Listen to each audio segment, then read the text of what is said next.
अगले क्वेश्चन को देखते हैं बच्चों ध्यान से। ठीक है, क्या कह रहा है पहला सवाल, पहला नहीं कई सवाल हो चुके हैं।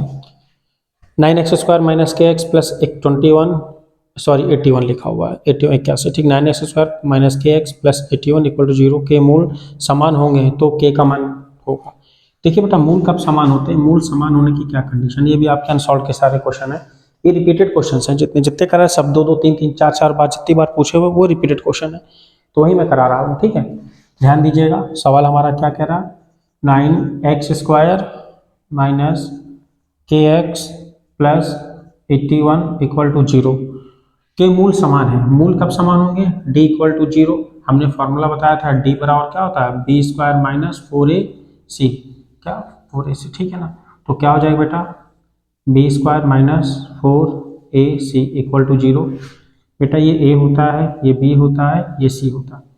a का मान देखिए, b का मान देखिए कितना माइनस के, तो आप यहाँ पे क्या लिखोगे माइनस के का स्क्वायर, ठीक है, माइनस 4 इंटू ए का मान कितना बेटा 9 इंटू सी का मान कितना है 81 इक्वल टू 0, ठीक है ना। तो ध्यान देते हैं के का क्या हो जाएगा बेटा k² माइनस इसको मल्टीप्लाई करो 4 9 जा 36 इंटू 81 इक्वल टू 0। उधर जाएगा तो किस में हो जाएगा, मल्टीप्लाई मत करिए, एक ट्रिक बताते हैं यहाँ पे, मल्टीप्लाई मत करिए k², ये माइनस का उधर जाएगा प्लस का 36 इंटू 81, ठीक है ना। फिर k बराबर क्या आ जाएगा अंडर रूट, स्क्वायर हटेगा अंडर रूट लग जाएगा 36 इंटू 81। मल्टीप्लाई करते तो भी आता मगर थोड़ा सा कैलकुलेशन बढ़ जाती है, तो हमने यहाँ पे थोड़ा सा माइंड का यूज़ किया क्योंकि हम जानते हैं 36 6 का स्क्वायर 31 9 का होता है, ठीक है ना। तो k बराबर ये किसका हो जाएगा 36 किसका होता है 6 का स्क्वायर, 6 81 किसका होता है 9 का, ठीक है ना। प्लस माइनस लगा दीजिएगा k बराबर प्लस माइनस 6 9 जा 54 ही आंसर हो गया हमारा, ठीक है, नोट कर लीजिए। ठीक है, सवाल ये है हमारा, यह समीकरण इतना 9x² माइनस के एक्स प्लस 81 बराबर 0 के मूल समान होंगे तो k का मान होगा, नोट कर लीजिए। नेक्स्ट क्वेश्चन देखते हैं हम लोग। ठीक है, करते जाइए प्रैक्टिस, इन सवालों को 3 से 4 बार देखिए, प्रैक्टिस करिए। ठीक है, अगला क्या है, मूलों का योगफल दिया है। प्रश्न नंबर नेक्स्ट देखते हैं, देखिएगा नेक्स्ट क्वेश्चन, मूलों का योगफल मतलब कि अल्फा प्लस बीटा बराबर 4 दिया हुआ है तथा गुणनफल -3 मतलब कि अल्फा बीटा। क्या चीज बेटा अल्फा बीटा कितना दिया है -3, तो समीकरण होगी, समीकरण बताने हैं। तो फार्मूला तो हम जानते हैं, सूत्र क्या होता है हमारा x² minus alpha plus beta x plus alpha beta equal to 0, ये फॉर्मूला होता है हमारा, ठीक है ना। x यहाँ लिखो कोई दिक्कत नहीं, एक ही बात है। x² यहीं रहेगा माइनस अल्फा प्लस बीटा कितना है बेटा 4 और ये x प्लस अल्फा बीटा कितना है हमारा -3, अल्फा बीटा कितना है -3 equal to 0।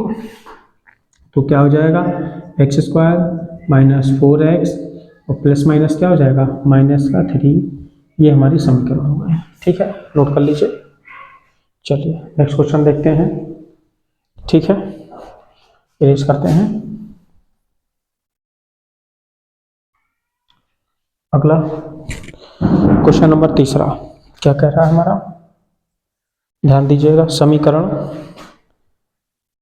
2x² minus 7x plus 5 equal to 0 को मूलों का योगफल, अच्छा मूलों का योगफल गुणनफल, एक फॉर्मूला याद रख लीजिएगा, अल्फा प्लस बीटा बराबर होता है -b/a और अल्फा बीटा बराबर होता है c/a, बस यही फॉर्मूला लगना है।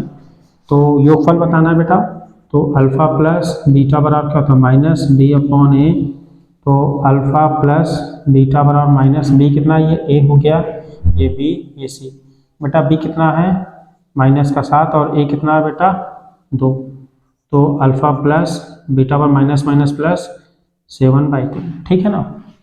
अब निकालोगे, अच्छा अगला सवाल, अच्छा इसमें अल्फा बीटा में निकालना, गुणनफल निकालना हो बाई चांस अगर बोलते तो गुणनफल निकालिए, तो अल्फा बीटा बराबर क्या होता है c/a, c कितना है बेटा 5 है और a कितना है 2, ठीक है, दोनों चीज निकालना सिखा दिया। चलो अगला सवाल भी यही है हमारा, ध्यान दीजिएगा।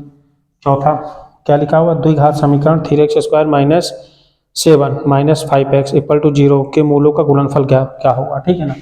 तो देखिए क्या लिखा, 3x² माइनस 7 माइनस 5x बराबर 0 का क्या बताना, गुणनफल बताना। देखो गुणनफल मतलब कि अल्फा बीटा बताना, हमें क्या बताना, अल्फा बीटा। हाँ तो पहले इसको अरेंज कर लीजिए आप। हाँ 3x², ये माइनस है तो माइनस का 5x माइनस का 7 इक्वल टू 0। इसको पहले अरेंज करना पड़ेगा। अल्फा बीटा बराबर क्या होता है, c अपॉन ए। अल्फा बीटा बराबर क्या होता है बेटा, c अपॉन ए। ये क्या होता है, a, ये b, ये c, ठीक है। c हमारा कितना है, -7, और a कितना बेटा, 3। ये आंसर हो गया हमारा, ठीक है। नोट कर लीजिए। नेक्स्ट क्वेश्चन पे हम लोग चर्चा करते हैं, अगले सवाल पे।